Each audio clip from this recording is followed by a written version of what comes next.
Barcelona és una ciutat plena de preguntes i els carrers tenen les respostes, només cal aprendre a mirar. Això ens diu aquest llibre del Jordi Querol, Història de la ciutat de Barcelona per joves i no tan joves. No ho sabem, moltes vegades ho desconeixem, però anem caminant per carrers on fa segles caminaven els romans, després l'edat mitja, que va arribar també a moltes novetats i després, evidentment, el modernisme que va portar una època florida per la ciutat de Barcelona. Tots aquests carrers tenen història, han passat moltes coses que potser ja ni recordem perquè fa segles, però estan recollides en part algunes d'aquestes curiositats en aquest llibre.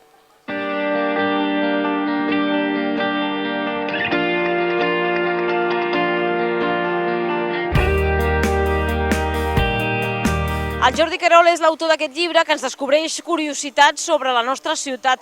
No tot ho sabem ja d'aquesta Barcelona, que ens l'han presentat de tantes maneres i ens han explicat tantes coses, resulta que encara hi ha moltes per descobrir. I les que queden, moltes sempre hi ha coses importantíssimes.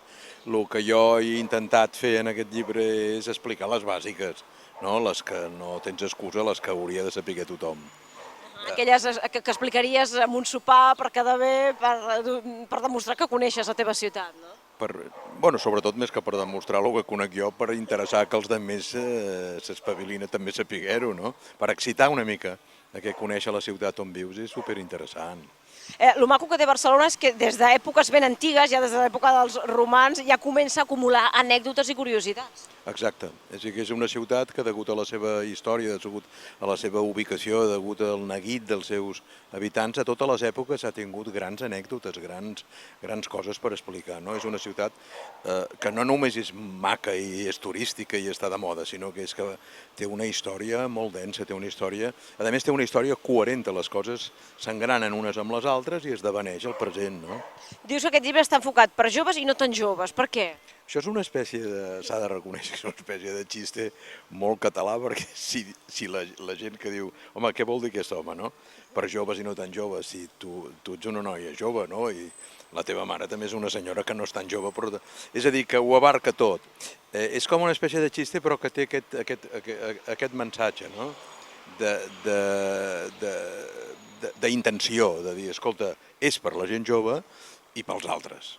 O sigui que si quan eres jove no el vas llegir, doncs ara que no ho ets tant, espavila't també amb saber-ho. És com un missatge que aquest llibre l'hauria de llegir tothom. No?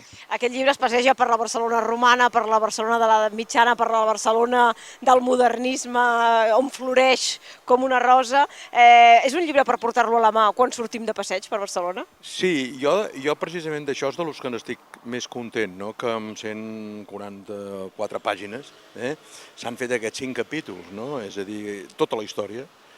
Hi ha molts llibres, tu ja ho saps, que parlen de Barcelona. Llibres importantíssims, llibres fets per autors estupendos, volums, col·leccions de 5 volums gruixudíssims que parlen de Barcelona, que han d'estar a la biblioteca de casa teva i que ho has de llegir els diumenges a la tarda perquè són volums molt pesats que tu no pots anar pel carrer. Jo he intentat fer això, un llibre que el pots llegir en l'autobús, en el metro, si te sentes en un bar, un llibre, i que parles de tot. Naturalment que m'he deixat coses, però em penso que aquestes que et deia antes a l'inici, les fonamentals, les que queden engranades i expliquen el nostre present, em penso que hi són totes. Hi ha persones de Barcelona, sobretot la gent gran, que diu nosaltres que hem viscut tants anys a Barcelona ja ho coneixem tot, ja ho sabem tot, podem fins i tot explicar nosaltres les nostres pròpies anècdotes. Aquí encara surten més d'aquelles curioses que potser dius, ai, però això no ho sabia de Barcelona. Mira, jo et dic una cosa, et confesso una cosa, jo vaig acabar d'escriure aquest llibre el mes d'abril d'enguany, no? S'ha publicat el mes de maig, i des del maig en aquí he après coses de Barcelona. L'altre dia estaven a l'encreuament entre carrer Nou de la Rambla i el Paral·lel i vaig veure que mirant cap al nord-est, en el fons en el mateix eix, com ara en aquest eix veiem al fons tu i jo a l'Hospital de Sant Pau, veia, mirant Nou de la Rambla, travessant la Rambla, però ja et dic des del Paral·lel, veia un campanar. Escolta, allò és Sant Just Pastor, jo no ho sabia, Al igual que el carrer Casp, quan tu te'n vas en direcció a França, veus la Torre Akbar, que és tan maca que la veus com una catedral en l'eix del carrer Casp. Jo vaig descobrir això Ara em penso que fa 7 o 8 dies. O sigui, sempre descobreixes coses de Barcelona, sempre. Sempre Contínuament. descobreixes fotografies diferents que podries fer a aquesta ciutat. Ai, doncs no ho havia vist des d'aquest àngul, no? Exacte, exacte. Això és una bona apreciació i jo, com que circulo per Barcelona en moto, descobreixo que ja fa temps que hi he descobert, però ho vaig descobrir un dia també, no?, que baixant al carrer Balmes veus l'Hotel Vela d'en Bofill en el fondo. O sigui, i en el moment que en Bofill va fer allò en l'aigua, ell no sabia que al cap d'un temps es descobriria que baixant Balmes és una cosa. I Akbar queda casp i aquesta torre que et dic de Sant Just Pastor queda... Són coses que vas descobrint, no? Són visions de Barcelona que no tenen a veure, en aquest cas, amb la història, sinó amb les perspectives que tu veus quan la observes de diferents indrets i vas descobrint coses que jo he intentat dir-ne unes quantes en aquell llibre, però ja et dic, per les 142 pàgines doncs tens un límit, no? Parles de la muralla, parles de la Barcelona jueva, parles del Pla Cerdà, d'alternatives d'aquell pla, i poses sobre la taula temes que segurament molts desconeixem.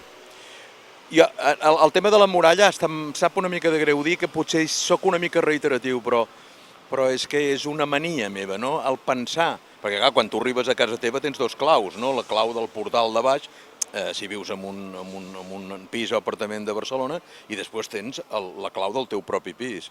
Però esclar, és que antes aquest tema de les claus era que a més hi havia algú que et havia que un cop tancava la porta de la muralla, fos la romana o fos mitjaval, tu ja no entraves, és a dir, havies de dormir al carrer. Fora de Barcelona. Havies de dormir al carrer, o si tenies un cosí o una nòvia a Gràcia, doncs caminaves una hora i arribaves a Gràcia, no? Aquest concepte i després això, que vam estar tants segles a dintre de la muralla que clar, va arribar un moment que en aquella Barcelona del final de l'edat mitja pràcticament no s'hi podia viure perquè era superdensa i per tant devia ser angoixant viure en aquella ciutat, que ara tots els turistes la retraten, no? I aquest tema jo potser m'he d'excusar en els lectors de que potser és... Però és que era un tema que m'obsessionava. Aquest concepte de que a una certa hora em tancaven i tots els ciutadans de Barcelona ja no podíem sortir, és un tema que m'obsessionava. A més, era una cosa que feia molta falta. I a més hi va haver-hi una època, com explico en el llibre, que la gent, tot i que sabien que a 8:45 havien de tornar perquè els hi tancaven les 14 portes del recinte emmurallat, la gent els dies de festa sortien fora de la muralla a passejar ja per lo que ja començava a ser l'inici de la construcció del Passeig de Gràcia, que era la via que comunicava la ciutat emmurallada amb un poble veí Que es deia Gràcia. Que es deia Gràcia. Aquesta és una de les moltes anècdotes que llegirem en aquest llibre, en aquest volum titulat Història de la ciutat de Barcelona per joves i no tan joves. Tots ho llegirem, n'aprendrem coses noves i segur que arran d'això ens tornarem a mirar una altra vegada a Barcelona i aquests carrers que comentes al llibre per fer-los una nova ullada i una nova visió d'aquesta ciutat nostra tan interessant. Moltíssimes gràcies. A tu, Alicia, moltes gràcies.